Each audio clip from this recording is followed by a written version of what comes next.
Can you hear? 1, 2, 3. Assalamu alaikum. Assalamu alaikum. Can you guys hear?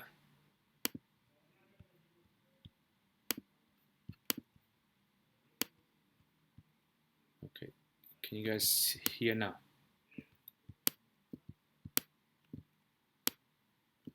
It's just this.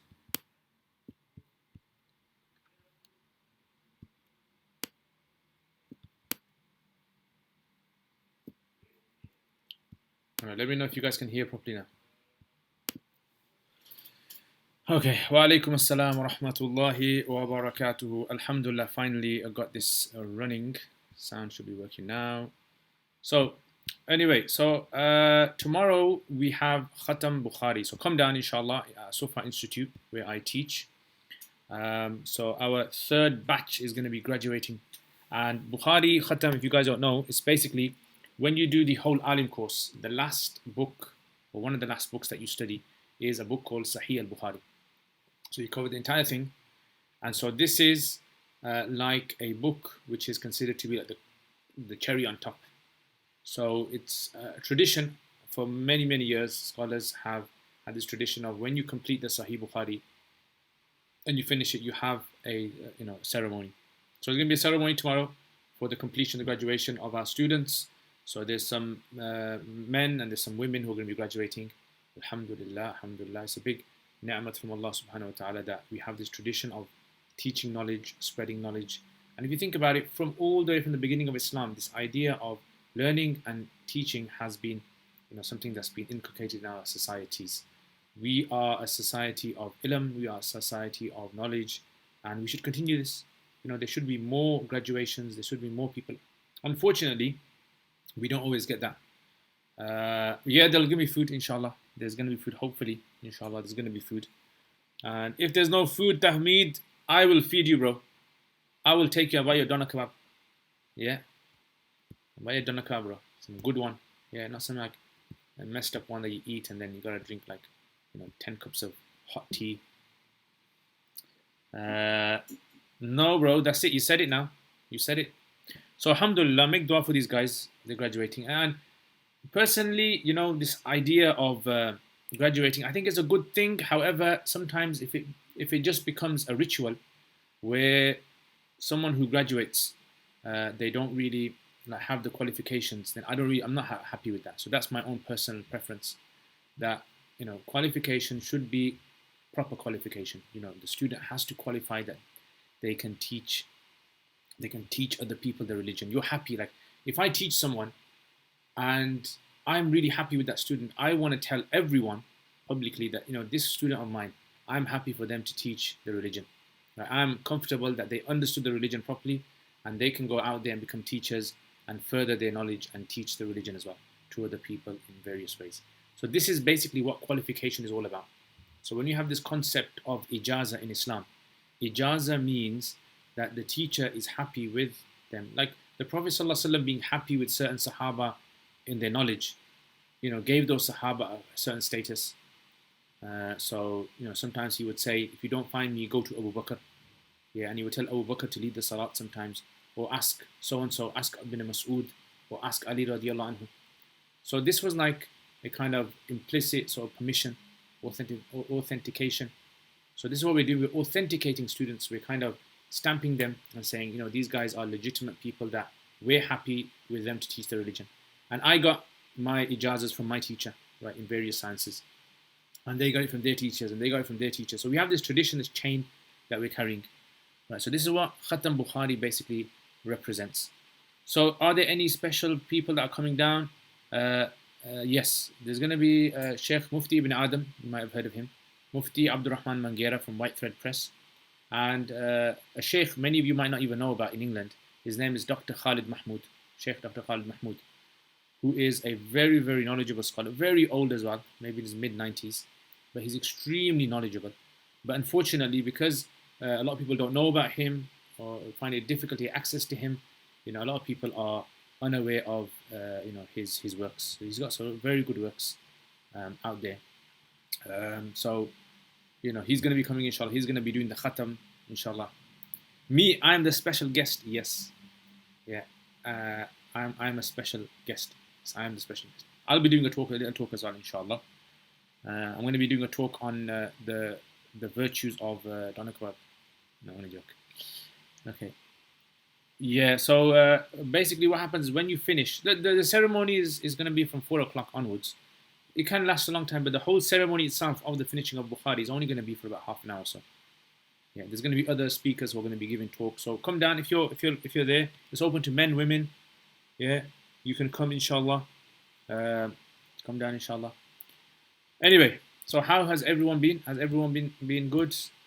You've been enjoying yourselves? Anyone been going or done something interesting? Yeah. Alhamdulillah, the weather today has become very better, very good. Yeah, it's improved a lot. And since the past few days, I don't know what's been happening in England with this crazy rainstorm. If it's been crazy, the rainstorm's been crazy around where you guys are, then let me know. Okay. So any other questions you guys have? Oh yeah, I'm supposed to be answering your questions, aren't I? So I'm going to do a separate Q&A. No, this is not for the Q&A. But if you guys have any sort of short questions, I can answer them here. I'm just going to be on for a little while. But if you have any sort of questions or anything, then inshallah maybe I can answer those another time. So I'm going to have another session where I'm just going to dedicate it to question and answers. Because mashallah, you guys come out with loads of questions, man. Yeah, I don't know if some of you guys are like computers and you have all these questions memorized, or is it that you get asked a lot of these questions. So yes, anything else? Anything else interesting? So alhamdulillah, the videos. Any new updates on any sort of videos? So not really at the moment. I'm thinking. The crash course series. I'm thinking of doing some more of those. I don't know. A lot of people have got back to me and said to me they enjoyed those. They benefited. So I might do some more crash course ones. Sarf. I'm working on Sarf at the moment, so I'm gonna do like a Sarf series. But I'm gonna do my own style. You guys know my style, don't you? Yeah. So I'm gonna have my own style. How I'm gonna do it. I'm working on that, inshallah. And there's a few other things I'm working on as well. I'm working on one for youngsters as well, so for a course for youngsters. So okay, share some memories from your student days. I don't know what kind of memories. On Fridays when we were students, we used to, after Jummah, I remember we used to eat biryani usually. And we used to have one big cup of lassi, which is like milk. And we used to just knock out after Jummah. Hot days, go to sleep. And sometimes in the summer when it was mango season, we used to have mangoes. Yeah, just nice mangoes, juicy mangoes. Cut those mangoes, and then you make those little kind of cubes. Do you know what I'm talking about? And you cut them in cubes and you eat them like that. And then you put it in the freezer. Oh yeah, that tastes so lovely. Yeah, we used to have them put in the freezer, frozen mangoes. Yeah, there's nothing like that, man. No ice cream can beat that. And then you drink milk after that. Nice cold milk, lassi, sweet lassi. And then you go to sleep, and then you go knocked out for about 2-3 hours, and then you get up for asr. That was a good feeling, man. Yeah. So I don't know if any of you guys have ever tried that. Yeah. So try it at home. This is one of those things you can try yourselves. Anyway, so that's basically from some of my memories. Okay, Hafiz Shu'aib. If one misses out a wajib from a sunnah mu'akkada prayer and the time finishes, does he offer qada of that prayer? No, you don't offer the qada. Please, can you do sharh mi'at amil with the tarkeebs? I was thinking of doing sharh mi'at amil, but the thing is, I don't really see benefit in doing tarkeeb or sharh mi'at amil. Like, if you can convince me the benefit of it, then I might think about doing it. But I don't see the benefit of that book on tarkeebs. I would rather spend my time doing tarkeebs of Quranic ayats rather than sharh mi'at amil. Some people will just do sharh mi'at amil because madrasas do it and they feel as though if they don't do it, they're missing something. I didn't do all of sharh mi'at amil. I did a few pages of it. It's not necessary to do all of it. But and too much tarkeeb. I mean, tarkeeb. The only thing tarkeeb is useful for is Quran. Arab is only beneficial for Quran. Everything else is not really beneficial for it. I think it's a lot of people spend too much time on trying to solve nahu issues and books, and it's just a waste of time. So I think tarkeeb in Quran Arab I think is very important. Besides that, not really important. Okay, Muhammad Irfan. Right? Look, I said that name. Muhammad Irfan. During your studenthood, have you ever been late to class? Yes. Very, very rarely. Extremely rarely. But I have been late, yeah. I've been late to class. And it naturally happens. But alhamdulillah, I was probably 90% of the time, 95% of the time, I was on time, probably even before time, sitting there. But yeah, I mean, in student days, I got late. I missed days. Alhamdulillah, I've never cheated in exams. Alhamdulillah, I can say that. Never cheated in exams. But I probably have kind of said a white lie in madrasa days. Like sometimes the teacher would ask me something like, have you done your mutala? And I might have said, yeah, but I really kind of didn't do all of it. I did like, just looked at it. Yeah, but now astaghfirullah, no point lying. Yeah, but I probably did do that, and so yeah, probably that's one of the things. And I did go to sleep in class. Yeah, I can't lie about that as well. So there are many occasions where I've knocked out in class because the days were so long and it was hot, and Pakistan is like crazy. Hi, hello. That's a good name. Hi, hello. Right, really, frozen mango sounds fantastic. Yes, frozen mangoes, and then I'll tell you another thing. The best way to eat mangoes, yeah, is to sit, yeah. Now, obviously, you got to do this on your own, yeah. Lock the door in your room. Put some plastic out or something. Just sit in your underwear and eat mangoes, yeah. And the way you do it basically is you kind of cut in the top hole, yeah, cut a top in the hole, and then you kind of suck it out. And the reason I'm saying sit in your boxers or your underwear is not because it's like something which obviously, astaghfirullah, it's in your underwear. You can wear old clothes, you can wear night clothes or something. Yeah. So you obviously, all your hands and all your face and all your clothing get dirty. But that's the best way to eat it because you don't care about where the mango goes. Normally, see, when you eat mango, what happens is you eat mango, and then when you're eating, you always have to clean your hands, you always have to clean your mouth on your beard, and then people are watching you, so you feel embarrassed in it. But if you want to do it without any shyness, without any shame, anything, you lock your door, put some plastic out, you get your mangoes, and you start eating your mangoes. Yeah, everything will get dirty, but alhamdulillah. Now, where did I get this tip from? I didn't make this up. Yeah, this isn't my own invention. This is my friend from Ethiopia. This was his invention. He says this is what he does. Yeah, he goes, this is the best thing to do. This is the best way to eat it without feeling any, shyness or modesty from anyone. You just sit in your room and you just knock back the mangoes. So you heard it here, guys. Yeah. Now, I don't do this, by the way, yeah? I don't do this, just in case someone puts it up, takes this clip and spreads it everywhere that I do this. I don't do this, but I'm saying this is the best way to eat it. And if you guys got any other better ways to eat it, then let me know. I've heard someone say you eat it with a spoon. Have you ever heard about eating mango with a spoon? Yeah, that's a good one. I've tried that. Okay. Please do clips on usul hadith. Inshallah. Yes, inshallah, I plan to do that. Do you think fiqh should be taught with the dalils, at least basically in this day when there are lots of stress on abandoning madhab and claims that do not follow Quran and Sunnah?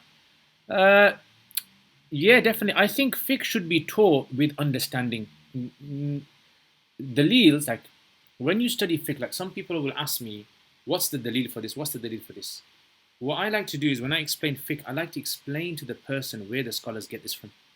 Now, that won't always be a specific hadith or ayah of the Quran. It might be like a concept.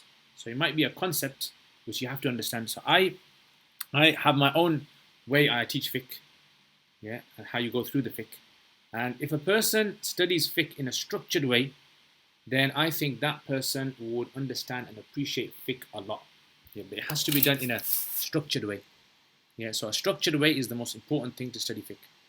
If a person just studies a bit of fiqh, then that person is going to be deficient in their understanding of fiqh and being able to explain to other people. Because a lot of people might know Hanafi fiqh or Shafi fiqh or whatever, but then they feel uncomfortable in explaining to other people because they don't really know how to explain it. They don't really know how to present the argument they have. So that's what I think. I think fiqh should be taught. And when you teach fiqh, the important thing is you need the student that's listening to be able to ask all the questions that come to their mind. Yeah, and this is all fiqh is about. Fiqh is about training the mind into thinking. So this is our logical sort of science, fiqh is.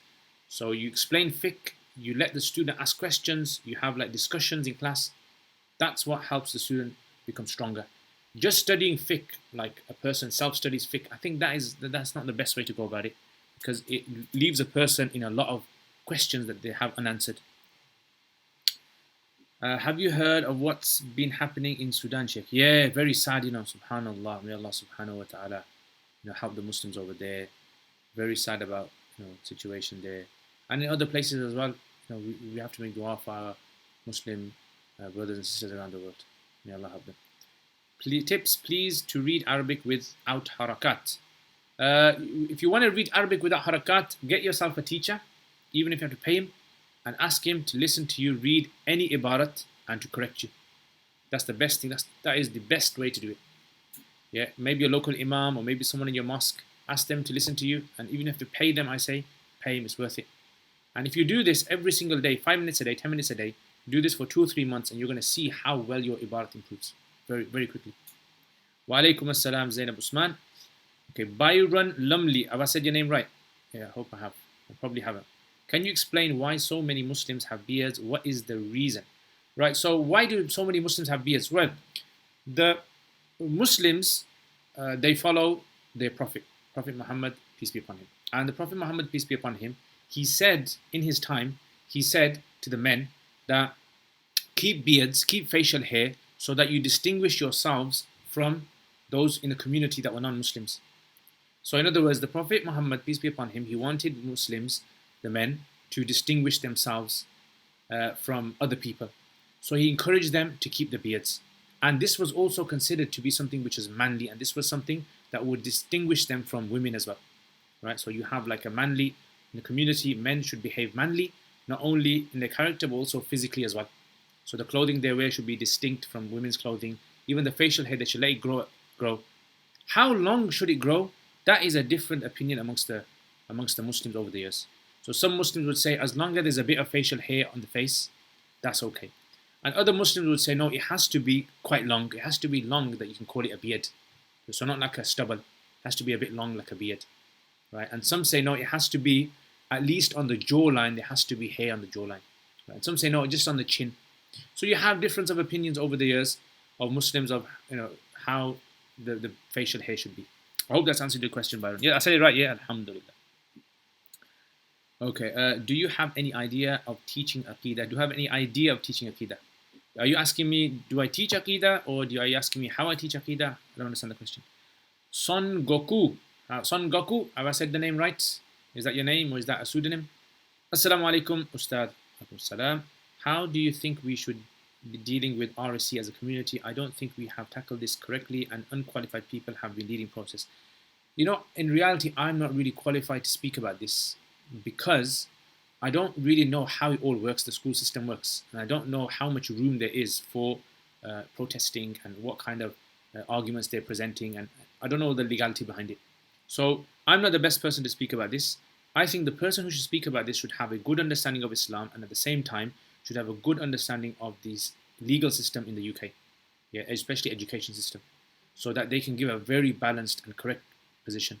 If you ask a scholar who understands Islam but doesn't understand how things work over there, he might give an answer which is probably more burdensome upon the Muslims than another answer, right? So we need to have a balance. I say I wouldn't be qualified to answer that. Advice for young students on staying away from polemics. Yeah, the students. The thing is, you see, when people start studying, they're very active. Right, so they're active. In other words, they want to do lots for Islam. So active people, what happens is they want to kind of like, answer all questions. They want to speak up about anything that happens straight away. So activists, they like that. So when you get students, slowly what begins to happen, students have to, kind of train themselves into only answering those things that they're qualified to answer and that, they know about. Otherwise, it causes lots of problems. So I would say stay in the company of good people, watch how they do things. So pious people, stay in their company, good teachers, see how they respond and learn from them. Yeah, I would say that would be the best thing. And I remember when we were studying, there were so many students, Allah Akbar. Like in one class, one guy would be a strong activist in one thing, another one would be a strong activist in something against that guy. And it was like crazy. Sometimes they had debates in class and it wasted a lot of time. Okay, are there any gaps you feel need filling with regards to RSC, and what can we do that's not already been done? I don't know. I wouldn't be able to answer that. Why? Why, Ahmed? I'm not really qualified to answer that. I would say, the best thing is, these kind of problems, the future problems we're going to have in England are going to be problems a scholar on his own cannot answer. Yeah, this is the reality of it. You can't just ask a mufti or a sheikh or a maulana. You need to ask people who can come together. You need to ask groups of people.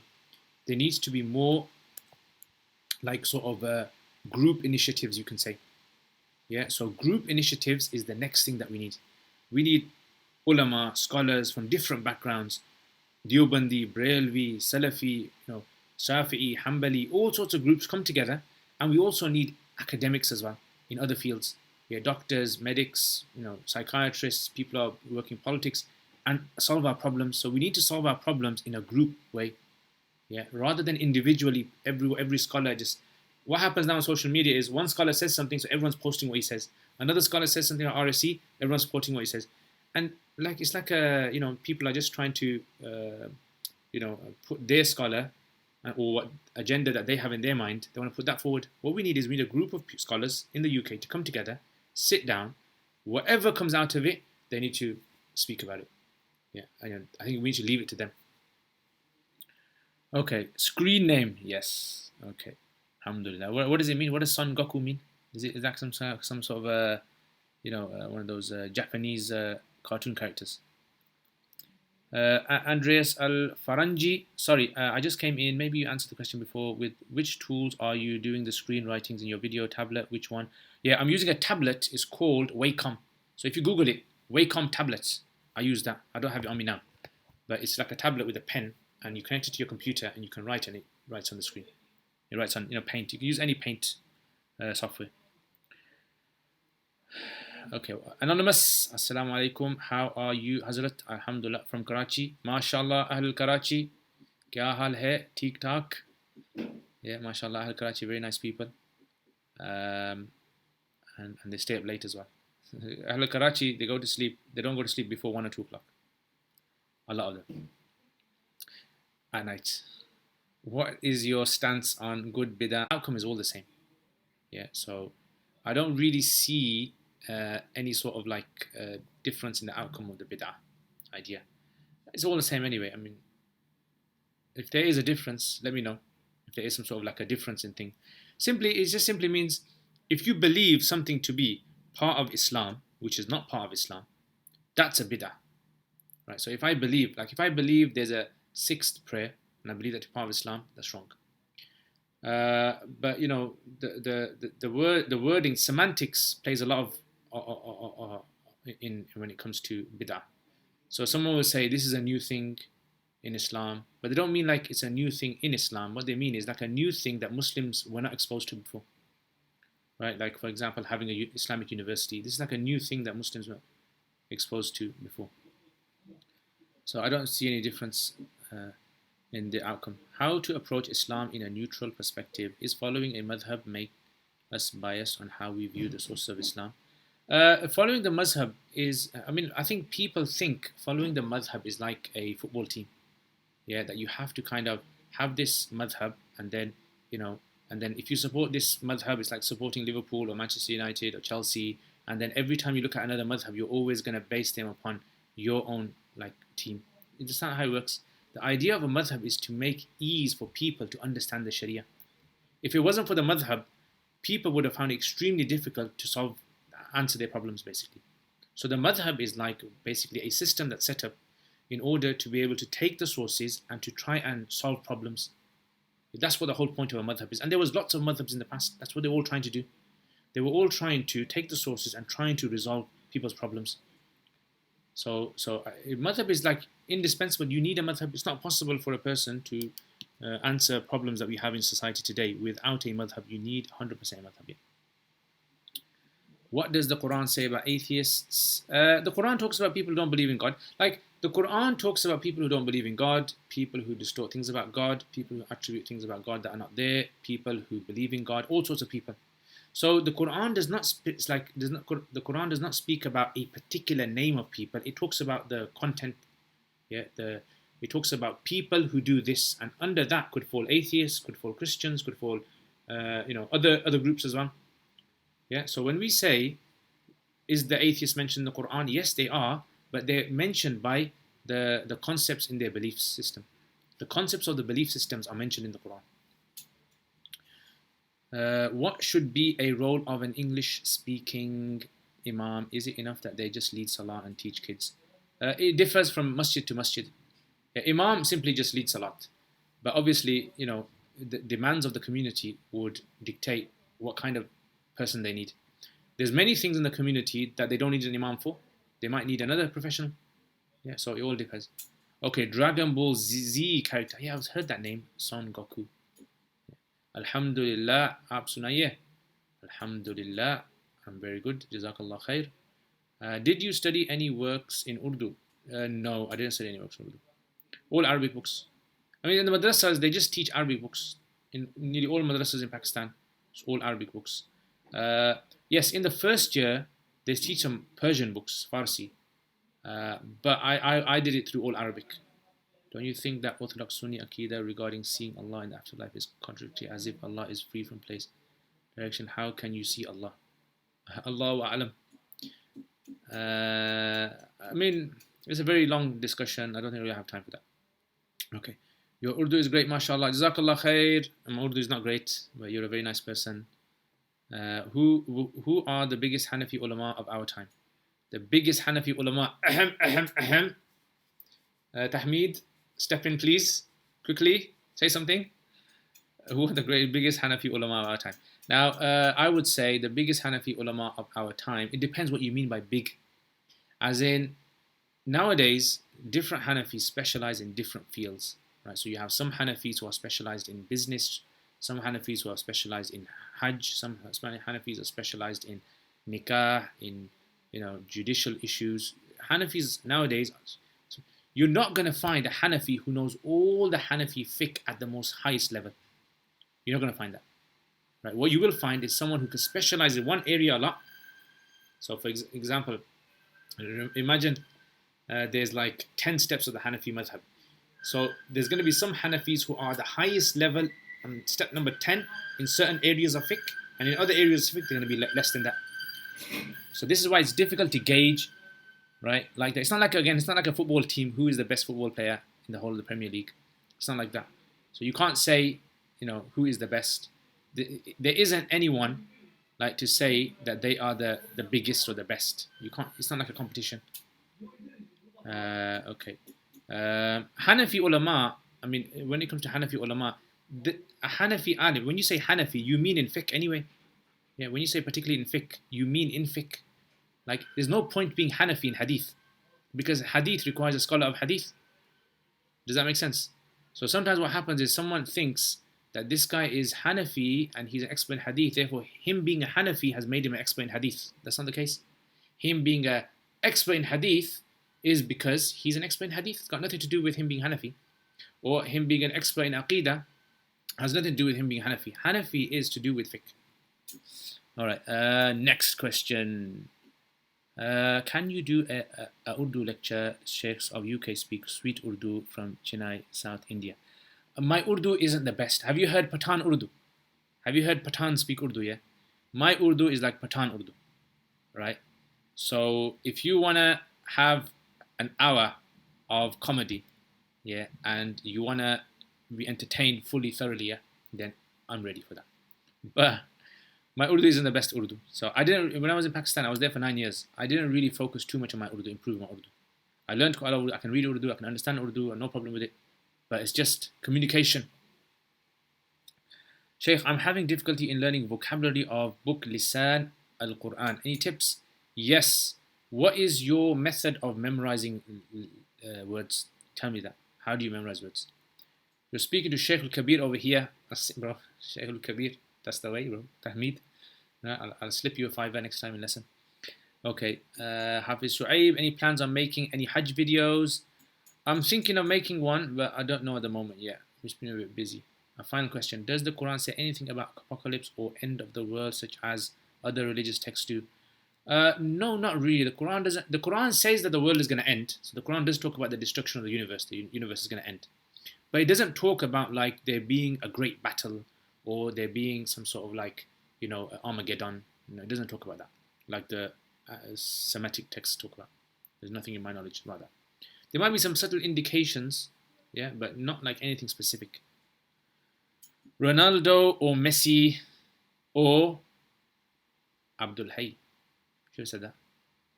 Yeah. So is that like, Abdul Hay or Ronaldo or Messi? Okay, Mir. Sir, you look good and handsome and piously. MashaAllah, MashaAllah. Allahu Akbar. Allah knows if I'm pious. Yeah, but yes. Jazakallah khair. Thank you very much for praising the way I look. Good thing you can't see my heart. You might not be saying that. But alhamdulillah, may Allah reward you for thinking good of me and forgive me for the things you guys don't know about me.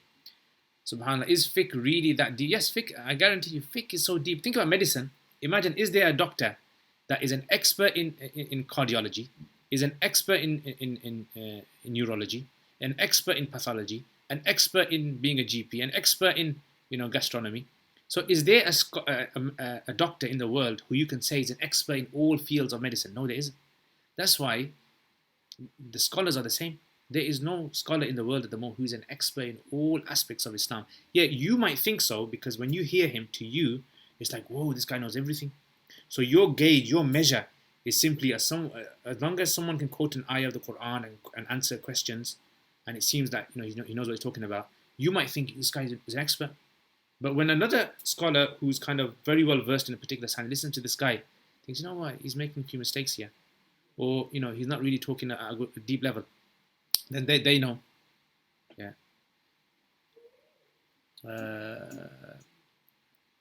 Yes, son Goku. I won't call you son. Yes, son. Ustad, do you recommend any books, materials to study Islamic history from the Seerah of the Prophet ﷺ to present day? Yeah, there are some. There is, there's some, but they're in Arabic though. There was some Orientalists have written some good ones. The history of Islam, but I can't remember exactly. But Bidayah wa Nihaya is supposed to be good. I've read a bit of it. I haven't read all of it. But I'm not too sure in English if there's anything which is detailed. I'll have to look it up. Wa alaikum assalam, Jihad. I haven't seen you for a long time, man. Where you been? I know exactly.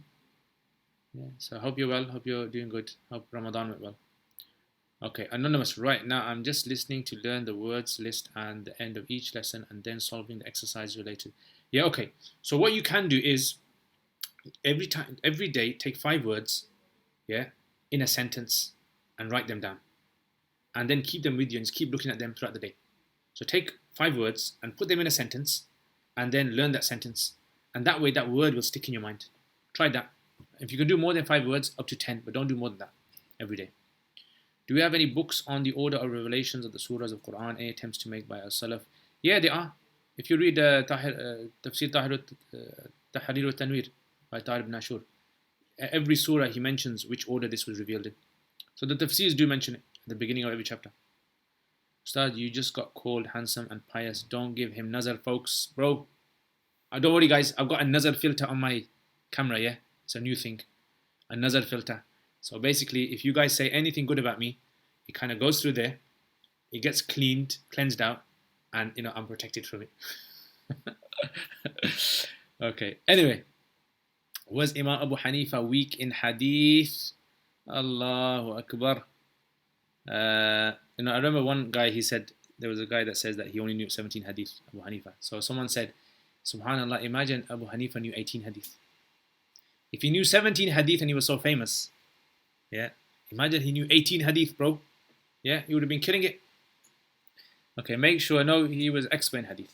Make sure you're saying all of your mashallah and Allahumma bariks. That's the way, bro. Bro, just keep that up. Keep those words coming. Any seerah books written utilizing only sahih narrations? Yes, they are. The thing you have to remember about seerah is, look, from the early days when seerah was devised in the times of Ibn Abbas and others, they didn't look at seerah from a critical, like a hadith, usul hadith point of view. They were very lenient in it. So his history, if you look at Imam Bukhari's book, he quotes in his chapter, second part of Bukhari, a lot of the hadith when he talks about seerah, he quotes a guy called Muhammad bin Ishaq. Muhammad bin Ishaq is a guy, he does not accept him anywhere else in Bukhari, but he only accepts him in historic references. So when it comes to historic references, seerah, you can accept weak hadith, it's fine. Because you don't take rulings from it, you're just trying to understand a picture of how life was in them days. But yeah, some scholars have written, I think Sheikh Albani has written on Sahih, on Seerah, and some others as well you'll find. If you Google it, you'll find. Thanks for answering your questions. Sorry, they are basic. All the best from Australia. No problem, Byron. You are welcome. You can ask anytime, inshallah. And I hope you have a nice, wonderful sleep as well in Australia, because I've got badminton in half an hour. So I'll be playing badminton whilst you're asleep.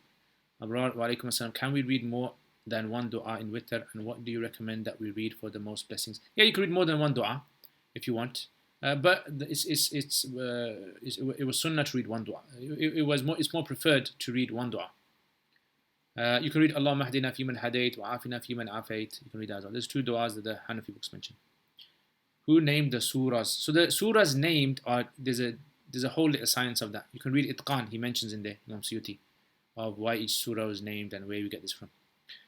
Shaykhana, introduce us to your library and books. You have very keen about books. Inshallah, I'm going to show you some more books in As-Sufa, the library. They got a big library. So I'll show you some really nice books there. Juhaini, Dofen, Kite, how to read Quran. How to read Quran, go onto my YouTube channel, this channel here. Go onto my YouTube channel. I've got a playlist of how to learn how to read Quran from scratch. Yeah, check it out. So Roots of Knowledge, learn how to read Quran. If you Google that, check it on YouTube, you'll find it. Was that you in Masjid Ali? Yes, that was me in Masjid Ali. Alhamdulillah today. Were you there? Did I see you? Did you meet me? Assalamu alaikum Sharif. Is there a proper way to abbreviate Assalamu alaikum ASA? These kind of things, it's fine. I don't see an issue with abbreviation. I think abbreviations, it's just a kind of modern thing, isn't it? Abbreviations. PIA. Yeah, who's going to say Pakistan International Airlines? So likewise, when it comes to giving salam, abbreviating it, I think there's scope for it. As long as the person knows what you're saying. Because remember, writing is an abbreviation of speech, isn't it? So every time you write something, it kind of condenses what you're saying. So as long as you write something which the person knows what you've said, I think there's scope for that. Working, studying, family. You can say ASA, you can say AOA, you can say S. I don't know, what else do you guys say? Son. Okay, last question now. Ustad, regarding tajweed, tilawah of Arabic, what is the best way to perfect it? Amazing Egyptian imams and their recitation. You, son, I want to always say that. I don't have any children, yeah? I don't have any sons, so I'm gonna say son. Son, you need to get yourself to an Egyptian teacher or a good teacher, and you need to read Quran to him. That's the way you're going to perfect your recitation. Trust me, there is no other way. Yeah, you need to get yourself to an expert teacher, read Quran to him, and he corrects you, and that's how you're going to. I'm in Australia as well, but the benefit is too great to sleep. Allahu Akbar. We need to meet, inshallah, next time. Are you planning to do Imam Talha badminton? I don't know. I mean, does Imam Talha play? Imam Maulana Talha knows me, yeah? Tell him. We studied together. Yeah. So he knows me.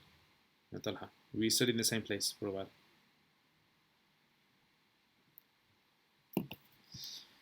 Okay, so Jazakumullah khair, guys. MashaAllah. Lovely to see all of you guys. I hope you guys are happy, MashaAllah.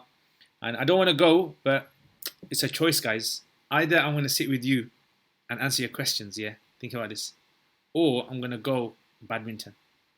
So, tell me, guys. Yeah, is it this? Or is it you guys? Where is it going to be? Yeah.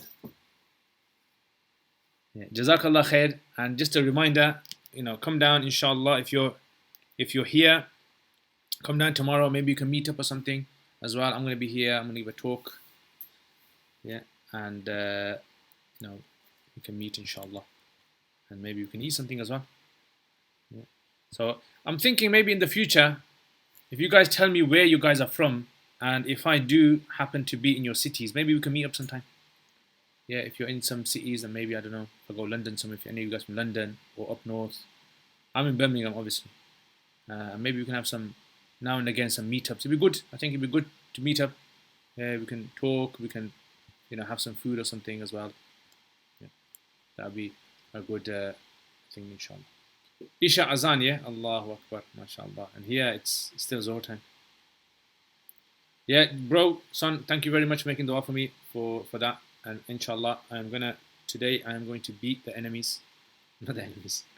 They're not my enemies, they're my friends. I'm going to beat the other team.